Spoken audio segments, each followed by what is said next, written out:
Oh, that sounds so formal. It's a new thing. I guess they just want to, Zoom wants to make sure that everyone knows that it's being recorded. So, hello, hello. I knew that today was going to be kind of like a little bit of a slim picking because of lunchtime and stuff, but we've been chatting for the last 15 minutes or so. It's been great. But I did want to go ahead and start recording because I did want to record and catch some of the questions that folks had. I don't know what's going on with my hair here. But anyways, one of the big questions that I had that was asked was uh, from Dylan. Dylan asked, hey Jen, I've noticed that you're you're not necessarily programming like chest flies with the dumbbells. Instead, I'm programming the press flies.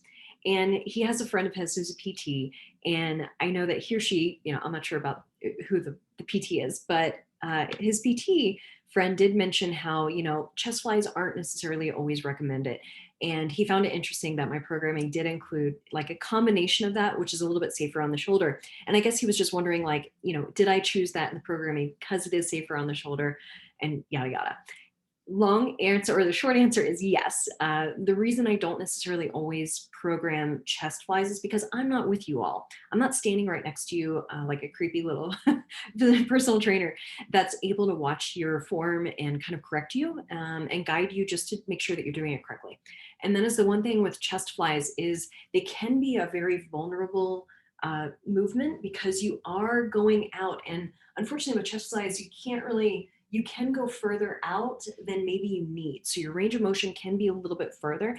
And that's not necessarily always a good thing, especially for folks like me who are hypermobile. So I'm hypermobile, especially in my shoulders and my hips. So I just need to be a little bit, and my knees. I just need to be a little bit more careful with my range of motion. And I do find that over the years that that's kind of the same situation that a lot of clients are also in. So I just try to keep everyone as safe as possible at home, but yet still get an effective workout and things like that. That way you're not really feeling, like you're stretching your pec too much, or you're putting too much strain. Because ultimately what happens is chest fly, there's nothing inherently wrong with the chest fly. Chest flies are fine. They actually really help. If you've ever, I don't really have it right now. But like you see that kind of, you can kind of see it, like the muscle here on the inside of my pec, that will get a little bit more peaked or visible, especially if you are a little bit leaner, which we tend to have less fat here, less body fat here, and thinner skin. So you can see that part of your pec a little bit more, which is why, you know, folks usually like to try to do some chest flies because it kind of helps make that little seam here in your pecs a little bit more visible. So there's a little bit of an aesthetic reason why bodybuilders do it. But performance wise, a lot of tennis players that I've trained with over the years, that is actually a really good muscle rather to focus on, in terms of pec minor and pec major, just because that's going to be something that you're using fairly often in the sport. Okay. And you are literally doing a movement that is similar to a forehand, for example. So it's one of those situations where it is still a safe movement technically, but I just hate to open folks up to the possibility of just going a little bit beyond the range of motion that might be safe for them. Okay. So yeah, good eye, Dylan. Heads, high fives for asking the question. But that is ultimately why I do, program certain things and maybe not others. And again, it's not because I don't think you all can't do those things. It's just one of those things I'm trying to keep folks as safe as possible while still progressing, because injuries just stink. Injuries, they happen, but it's one of those situations where I'd rather you not have to modify things because of an injury, especially because of like training or things like that. So hopefully that helps. But yeah, just it puts less strain on the shoulder. Okay. The other question I did have, and I had this from a couple of people, is they're wondering about, as things progress, how do you really know with reps, weight, resistance, like how do you judge what to do and how much to use? Because they do want to make sure, because they are getting a little bit heavier in weights, and we are here and there adding tempo to certain things. What does that look like and feel like? And honestly, this question is going to be very contingent on you as an individual, because we're all kind of in a different place in terms of our programming. So it's one of those situations where, I usually recommend this. Basically, you can increase the weight or resistance and stay at the previous reps that you've done the previous weeks. Okay, so that's an idea, is you can stay again at the same weight and resistance, or increase the weight and resistance rather, while you stay at the same reps. that you've done previously, or you can increase the reps at the same weight or resistance that you've previously done. So either increase the weights or increase the reps. You have those two options. You can also do a combination of those two things. So I only recommend that third option though, if your form is really solid and you're feeling really good and you're feeling confident. And remember, anytime you're not feeling confident with form, please, please, please go ahead and upload a video. And if you're bashful, you can private message me the video. I totally get that. I've gotten that from a few folks. And I don't care one way or the other. I just kind of like it in the group chat only because then other people can see you moving and maybe it will motivate them to work out. And also they'll learn from your experience just with feedback and things like that. And everyone has great form from what I've seen, like really good form. Everyone has been doing such a great job with keeping their back nice and stable. I'm like so proud of everyone. I can't even put it in words, and impressed, honestly. But yeah, so you can increase the weight or resistance and stay at the same weight reps. You can increase the reps and stay at the same weight or resistance, or you can do kind of a combination. And really, this is going to be a matter of just trying to figure out what feels good for you and getting into that reps in reserve range, that RIR that I'm suggesting. That is going to be the most important thing. So whatever really feels good for you as you're progressing set by set, great, do it. And keep in mind that usually we're doing 3 to 4 sets of a lot of these movements. So you're going to have a chance to really warm up to a working weight for that first set. And then the last couple of sets, you can go a little bit heavier if you want to, for example, or increase the reps. Nothing says that you have to keep the reps the same every single set, because honestly, it could vary. For example, my workout today, I was doing the chest workout actually because I'm riding today. So I didn't want to do my squats before riding today. I didn't want my legs to feel like lead. And when I was doing the fly combination, for example, the press and fly combination, it was one of those situations where I was feeling pretty good. So I increased my reps. I didn't necessarily increase the weight, however, I just increased the reps by a couple on my last 2 sets. So yeah, it'll be good. And then I know because we're in, the last part of that phase, then I know that next week I can probably increase the reps a little bit more. Okay. So those were the 2 common questions that I got. I did get a question too about the Happy Knees series, which is a ridiculous name also for that series. But, the mobility series for Happy Knees, there was one of you that has previously torn a couple of things in their knees in the past. So, you're already kind of experiencing that. And then pull it up. They did experience just a little bit of knee discomfort after the Happy Knees. And they're like, Jen, what the hell? I thought this was supposed to make me feel a little bit better. The thing here is if you do have a previous knee injury, it's going to be different, especially depending on like maybe what you've actually torn, if you have a knee replacement, a variety of things. No one in this group, as far as I know, has a knee replacement, but with this type of situation, I will say, looking at the movements, looking at the Happy Knees program, the second movement in the first set, which is the touchdown for knee pain, that could put a little bit more pressure on that knee than you're used to, because it is really accentuating that flexibility in your ankle and everything. And you're going past a range of motion that maybe you're not used to doing while keeping that back foot, that planet. So you're keeping that heel down, and that can cause a little bit of a different movement because your knee is shifting forward with that top leg that's standing. And then as you move your other foot past that step, that knee therefore moves a little bit past your toe, which isn't a bad thing by any means, because that is the normal range of motion for a knee. But if you're not used to it, it can probably cause a little bit of, I'd say a little bit of like discomfort at first. You might not feel it at first, but you might feel it later on. I know for me, I do feel it because I have a patellar issue, and it's not even like, it's just a genetic thing for me. It's not even anything I've done, which is why I do strength training, because it makes my patella like stay in place a little bit better. But I will say the first few times I do the touchdown for knee pain, it does trigger something for me, because again, it's a patellar tracking issue for me. So what I usually do is I usually go on the lighter side of the reps. So lesser side of the reps rather, or lower side of the reps. So I'm usually going in the 3 to 5 rep range, and I have reps outlined 5 to 10 reps per leg. So even if you need to go less reps with less reps, it's totally fine. Do what you need to, or you can just skip that touchdown for knee pain altogether and skip that whole movement, and then just go into like the banded ankle pumps and the ankle mobilization and things like that. And then the glute bridges, which can help. So just something to kind of keep in mind. If something does feel discomfort or uncomfortable, gosh, let me know, and we can kind of talk through it, and I'll give you modifications and things like that, because that's what I'm here for. And I nerd out over this stuff. So but yeah, that's it. Those are the kind of the three big things that we had. Anyone on the line have any questions that you want to jump in and ask? Oh, don't forget to unmute yourself too.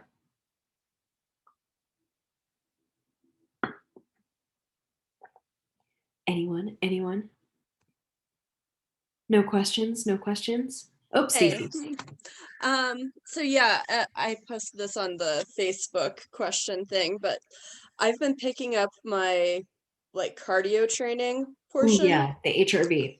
Yeah, and so like overall, like, well, when I got the second Moderna shot, like it threw my heart rate.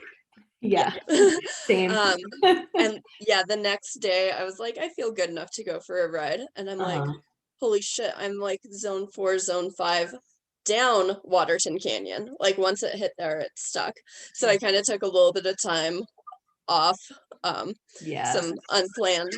So like I still have Leadville sitting there, like Silver Rush and Leadville coming up. And I'm like, okay, I need to be riding, need to be training. And so yeah, like picking up um volume, like cardio volume, and trying to like keep a certain amount of movement and fit in strength, and the wrist is finally feeling a bit better. So yeah, just trying to find that, like, where I'm not just like zombie after the cardio workouts like next Yeah. day. When was your second dose? That was the 26th of May. Okay. So yeah, I'm 2 weeks out You're now. 2 weeks out. Is it feeling a little bit better though now? Yeah, Okay, yeah. good. I basically, after that Thursday the 27th ride, I was like, I'm not gonna do anything for a few days. I'm gonna pull weeds in my yard, but yeah, Yeah. it threw me off. And I didn't have really strong reactions otherwise. I had more headaches with the first one, but it it messed with that heart rate thing. Yeah, and it's your immune system, so that's definitely your immune response, and everyone responds differently. Like that's the cool thing with vaccines. I mean, I find it cool, sorry, just because I used to work in research, but it's the cool thing with vaccines because everyone does respond differently in terms of that. And it's not necessarily a negative thing. It's actually pretty much a positive thing that, like, hey, my body is actually trying to recover a little bit more effectively. So the elevated heart rate's fairly normal. What I usually recommend is, obviously sleep, I know, is incredibly important just for getting that heart rate down as best as possible. And you did the smart decision of like doing recovery, doing some yard work, and just kind of like pulling weeds and not really necessarily doing any intensive cardio stuff. Don't be too worried because it's been a couple of weeks since then, and you have Leadville and things like that coming up, because honestly, in 2 weeks time, you can't really lose too much. You might feel like you're a little bit slower when you get back on the bike. Don't let it get into your head too much. It's just one of those situations where, pick a day every day, or every day, pick a day every week that you can at least have your long hours and long mileage on the bike. Okay. So at least once a week, get the time in on the saddle, just because of the nature of those events. And then think about, okay, what are your weaknesses? So my big thing is, and actually I don't think you were on yet, Des and I were talking about how I'm not really good with super steep, and then especially switchbacks. So like Maryland Mountain, there was definitely like one berm where I hit going the wrong direction, like not the sideways direction that you want to go. So that's like a weakness of mine that I definitely want to work on now, because I've gotten like tremendously better with switchbacks now over the last year or two. But steep, then if you add steepness, that's kind of my negative thing. So think about what your weaknesses are in your riding rather, as it pertains to, the silver ride as well as Leadville. Just thinking about those trails that you're going to be on, right? The course basically. And then what I would suggest is thinking about those things that you need to work on, having one skill day where you're focusing on that during a ride. And that's pretty much your intention for the ride. You're not necessarily blowing yourself up and going at 100% of your effort, but you're definitely putting together And I apologize for sound because the garbage is being picked up right now. It's my garbage day and the alley's right outside this window. So hopefully you can still hear me. But you know, try to pick one day where you're doing some skill work during your ride or beforehand. You know, like if you wanted to work on track standing or something like that, like I don't think it's really necessary for either of those rides, but I'm just giving you an example. Or if you want to work on like front wheel lifts or something like that, you can use that as a warm up before your next ride. So one day to work on skill work with your ride, one day that's a really longer ride just to get time in the saddle and get your endurance up. And then I would suggest at least a third day, you know, preferably maybe a fourth day if you can swing it with your work schedule and things like that, because I know you're really busy. The joys of being a business owner, right? But you know, pick those times where you have an interval session that can help you build your recovery, because the interval sessions can be really beneficial for you, especially as you're feeling more recovered now post your Moderna shot. You're, you know, you can handle it cardiovascularly, but the interval sessions, the spikes in your heart rate, and then the recovery sessions, that really helps to optimize the recovery sessions. And that in essence helps you optimize your ability to actually like hammer on the trail and really just, you know, if you have to get up out of the saddle, for example, on some of those climbs in Leadville when it gets really steep, and you do have to kind of push yourself a little bit more, and you know, when your body's telling you to basically to stop, the interval sessions can help. So you know, if you're crunched on time, interval session, long day on the saddle, and then a day that's just kind of fun, no expectations, you're working on some skill stuff. You know, if you feel good, maybe you can hammer it. I mean, totally up to you, but that'll give you three solid days of work of riding. And then I would just pick like 2 days of the strength. So like days 1 and 2 or whatever's feeling really good. I think that those are probably the better days to pick are days 1 and 2, just because they can help with the stability with the deadlift, as well as with your squatting too. So, you know, if you had to pick two, I would pick those two. The third day, upper and core, it's shorter. I mean, again, that one's more or less the optional one that I throw out for people. So that's kind of what I would do in terms of recovery. But for heart rate, look at your heart rate every morning when you wake up, and you know, definitely start getting in a habit of taking your heart rate, whether it's from your device or it's actually from, you know, you taking your pulse first thing in the morning. I do recommend trying to do it before you get out of bed, if you can, like first thing in the morning, just kind of see what your resting heart rate is. They're going to town on the trash outside. But that tracking that will help, and you can actually track it too in the app if you wanted to, and track your resting heart rate. That is one of the metrics that you can use in here. But yeah, like looking at your HRV and things like that, and I'll answer that because I know that was kind of I know I'm doing all these lives with all my groups in here. I'm definitely going to go live and answer that question in the Facebook group. And for those of you wondering, like Anna and Des, it's for it's my main like group, and you all can join it if you're not in there, but it's my main group. I usually do a weekly Q&A just for fun. And I'll throw in the link in the training app just so you all have it in case you want to join. But she asked basically like, how do I look at HRV and how important is that, or something along those lines. Like I remember seeing your question and I was going to answer tomorrow, but okay. Yeah, but I definitely wanted to give like folks who are watching this a little bit of an insight too. Resting heart rate is incredibly important because that will give you feedback on whether or not your body is properly rested, to pursue a really hard, especially for that day, like to pursue a really hard training session. So it is kind of one of those things, you know, just to be aware of. But I wouldn't use it as like the end all be all, because if you are feeling really good, then go for it. You know, even if your watch is saying like, hey, you should probably recover for like 10 more hours.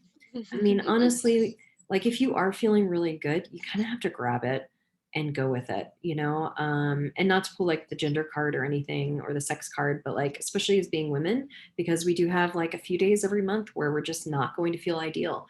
Those are my days right now. So it's kind of one of those things, you know, the few days usually before your cycle starts, you know, if you're a menstruating individual, then yeah, you're going to feel maybe a little bit more sluggish and probably like you can't really lift. And like, I'm not personally looking forward to my ride this afternoon because it's going to be hot as hell here. It's going to be almost 100, air quality's crap, and I'm getting ready to start my period. So I'm going to have a great time. But that's the thing is I'm like, I'm going to have fun. So as long as we shift our mindset about our training session and just approach it and maybe say like, hey, Stacy, maybe I won't go for like 8 or 9 RPE out of a scale of 10. Maybe today it'll just be fun and it'll just be casual and I'm just going to catch up with my friends. So I don't know. You kind of have to be fluid. I wish we had more stable hormones, but Mhm. unfortunately, I don't know if that helped at all, Stacey. Cool. Yeah. No, I have the Sufferfest for the on the bike trainer Yeah, stuff, yeah, and it does have a very heavy training plan for the yeah, 100 miles gravel, which is about the closest training plan for Leadville. But yeah, it's 5-6 days of riding a yeah. week, It and is. it's It's intense. yeah. Yeah. And sometimes I find like those training plans can be intense. And almost a little bit too much, especially for a busy professional. So you kind of have to just look at the calendar and think, okay, what are going to be the rides that are going to benefit me the most? And that's when I break it down to like, hey, if you have to do like the Time Crunch Cyclist, which is a really good book, if you have to do like a time crunch cyclist type of training, that's going to be Mhm. really ideal. And that's the approach that I usually take with like the Shred Strong type of programming. But keep in mind, my programming is not specific to like Leadville. Oh my God, no. Like my programming will not get you ready for Leadville. It will get you strong for Leadville, and the Mhm. intervals will definitely help.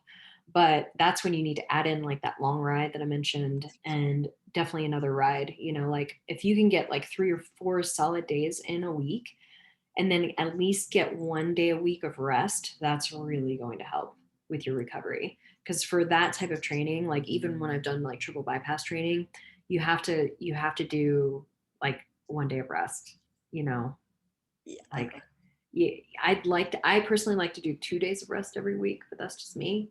But honestly, when you're training for something like that at a large event, I mean, you're probably gonna have to go down to like 1 day of rest, unfortunately. So definitely make sure you're getting your 1 day of rest though, for sure, Stacey. Okay. Well, I feel better about kind of my cherry picking of the like 5 workouts, like the 5 like trainer type of workouts a week. So, Yeah, it's yeah, yeah, I'm cherry definitely cherry picking. pick. Yeah, and you've got this. Like that's the thing. Is like you definitely have an engine. I've ridden with you, and it's one of those things. Like even if your engine has maybe changed over the last year, like mine has, it's one of those things. You have the mental capability of doing it, and that's I think the biggest thing with Leadville and a lot of these longer rides is you just have to have that mental capacity to be able to do it because literally that's the hardest part with a lot of these things. As long as you're keeping well fueled and well hydrated, and I mean, that's going to be the big thing is just like what's going on in between your ears. And sure, training, of course, helps. And I'm not negating training by any means, especially as a coach. But, definitely don't feel pressured to do like the 5 or 6 days a week of like biking that they usually recommend because sometimes it's just so much.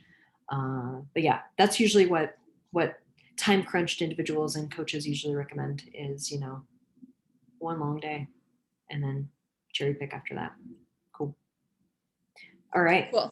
And I do think that the strength has really paid off in like the 5, 10, 15 second like max power intervals. So like last night was 8 minutes of zone 7 power. So, Yeah, that's good.